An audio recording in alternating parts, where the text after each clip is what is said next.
How'd you pay it back? I wanted flu flaming this or that, getting we sold a laptop, some you know what I mean? Like I got the money to pay it off, but my life's a perpetual cycle of debt and robbing Peter to pay Paul, and it's been like that my whole life. So that's another whole side of this that we haven't really touched on yet, because bro, my credit score is still shot and I'm still in debt. Yeah. And literally, for me at least, the day I turned 18, I applied for every credit card under the sun, bro, because when I was younger, my mom put me as like a pre-approved user on one of hers. Smart. So my credit was like 750, bro.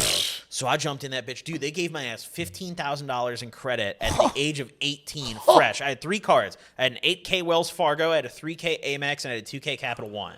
So I had like just under 15 racks. Bro, I would feel like a millionaire. I did. Yeah. Dude. I was doing everything, bro. Yeah. I was buying all my homies' bags. I was like, bro, you want part of this 8-ball, dude? Your grams for free, dude. Yeah, like, yeah. You know, any of the hoes could have got it, bro. Oh, you sniffing for free, baby. Yo, she could have been a 7 out of 10 at this point, a 6 even, dude. You're getting a bag, shorty. Like, my credit's good. We'll worry about it when the time comes. You know, so right. I maxed out all my shit. And the way I did it, because like obviously I'm not swiping the card with the plug, is PayPal used to not like verify your account. So I had 2 PayPal accounts. So I'd send money to myself on like a burner account, and then I'd transfer it to like this fucking like bullshit ass bank account that I'd made for myself. That was like, it was real info, but it wasn't like my main bank account. So just in case, like, you know, they could close that account. I don't care about that shit. And then I'd go to the ATM and pull all that money out. And because it was like a transaction between 2 PayPal accounts, it wasn't a cash advance. Yeah, yeah. So I was able to, like, instead of only pulling out the little bit that let you get in cash, I was able to fully max these fucking cards out. I was doing the same thing. I had jacked credit cards and put it on my PayPal, and would just send the homie like PayPal used to be the method. Yeah, it was the method. That shit was incredible. You literally could sign up as John Doe and put your address as like 123 Fuck Street, bro. Yeah. And immediately you're just like, all right, dude, you can receive $5,000. Right. Now you got to send your ID. Now I don't even use PayPal no more. You can't even get a single payment without submitting your ID. Like I recently got banned because someone fucking sponsored chargebacked me for a payment. Which is a whole different thing. Yeah. I made a new account, bro. Before I could literally even like activate the account, I had to put my social in. Yeah, it's not the same anymore. Yeah, it's not the same anymore. Nah, yeah, that's insane. Having that much access at that age, fucked me up. Yeah, if I didn't have that money, I probably wouldn't have been as bad as I was. But no, 13K all to the plug. That boy was eating. I know that much. That boy was eating. Yeah. So, how bad are your financial issues off? You know, because of your addiction? Because you talk about it, you know, pretty openly. It's pretty scandalous right now. If people knew the full extent of like what I mean, you don't have to spill the full beans, but like I'll talk about you want to share. I'm intrigued because like this is important for people to hear too. Like a lot of people look at people, you know, who are drug addicts. They might look at someone like me while I was in addiction, or look at someone like you and be like, oh, he's on this big show on YouTube. He must have all this money. He's doing it. You know, he's supporting himself, and it's really like. When you're an addict, the more money you get, the more drugs you do. The more you're going to spend on that shit, bro. It doesn't matter how much you make. Yeah, you know? Exactly. It just raises the ceiling for whatever bullshit you can get into and stuff like that. But beyond that, I just, I've just done so much and like at this point, like the debt is just synonymous with my lifestyle. Me too. The bags you see under my eyes, the white you see trying to force its way through my beard, it's not because of the drugs. It's because of the stress.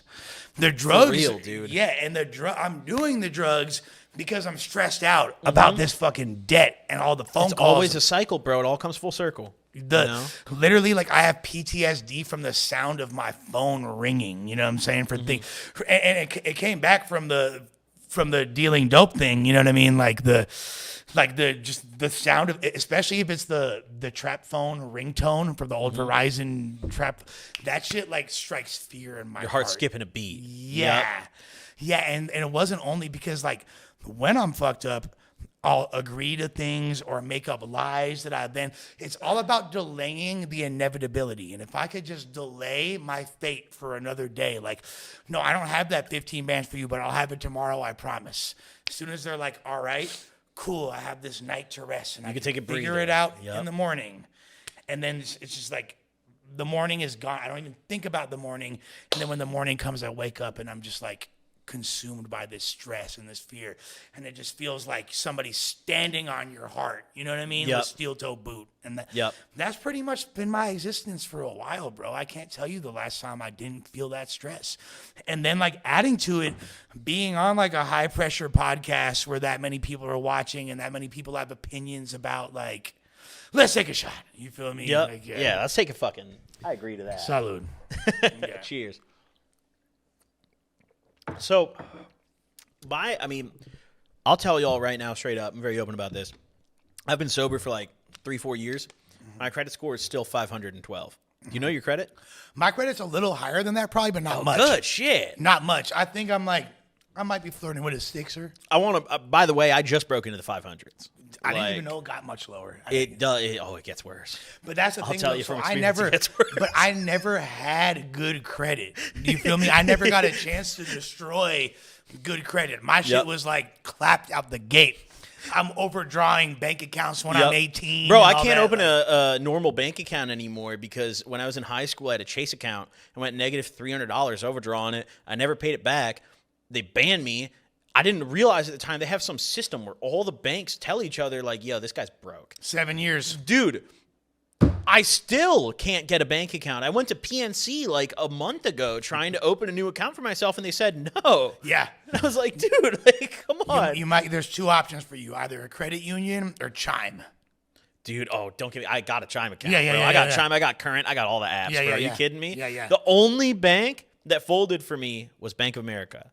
That was years ago, though. I don't bank with them anymore.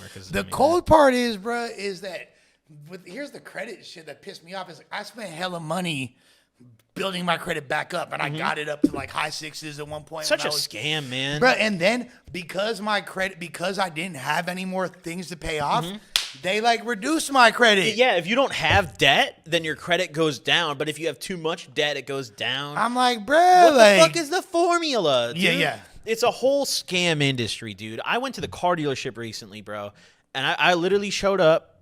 I had a good down payment. I needed to finance a little bit. And up until that point, I didn't realize how bad my credit was. Like, I didn't really know. I sat down at this dealership, bro. You know the best APR they offered me? What?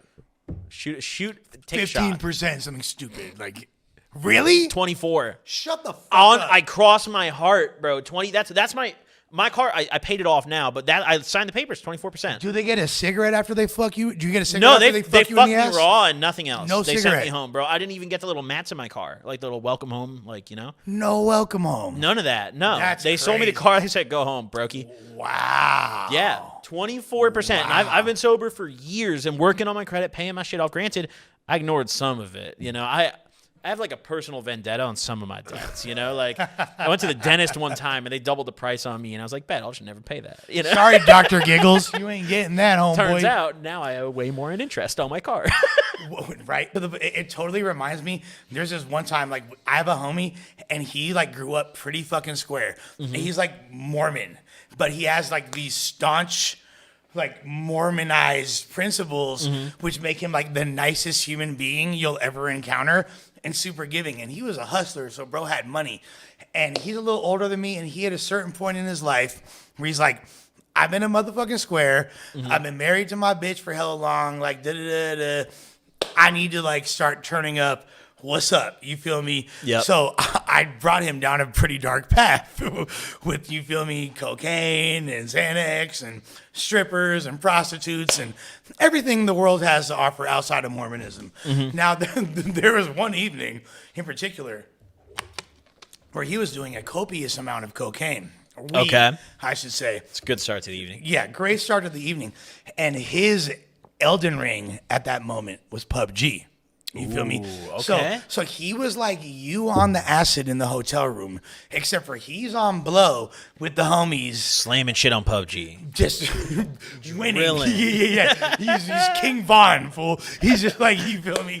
He cannot miss. Like, he's... You know, the endless trap of getting high is when you start playing games while you're fucked up. Bro. Right. You will blow so much time and so much of your bag. No, but here's realize the fucked up part, and this is where the selfishness and all that comes in, right? So his wife is hitting him up, You like tripping. Like, where are you at? You were supposed to be home hours ago. He keeps playing her up like, yeah, no, I'm doing some shit. Like, I'll hit you up. Da-da-da-da. Just super nonchalant. She's like, yo, like, one of the kids is like, I think needs to go to the hospital. Something's fucked up. Da-da-da. He's all, shut the fuck up, bitch. Get off my back. Like, I'm telling you, this is the kindest human being in the world. Like, your most tender moment. Switch flip. Your most tender moment, you couldn't even conceive of being as sweet as this guy is. You feel me? He's all like, bitch, I'm playing PUBG. Like, shut the fuck up. You take it. Okay, so what's up? Are you going to take him or not, bitch? Like, that's the way it works, bro. And obviously, cocaine's a way darker drug than LSD. Very. But still, like, in essence, drugs make us selfish. Extremely selfish. Drugs are bad. You know, drugs are bad. That's what everyone out there should learn from this episode. It's a cautionary tale. Look at my ass and be like, bruh, you feel me? There's no, we ain't glorifying shit. This shit ain't cool. True. Yeah, we're not glorifying anything.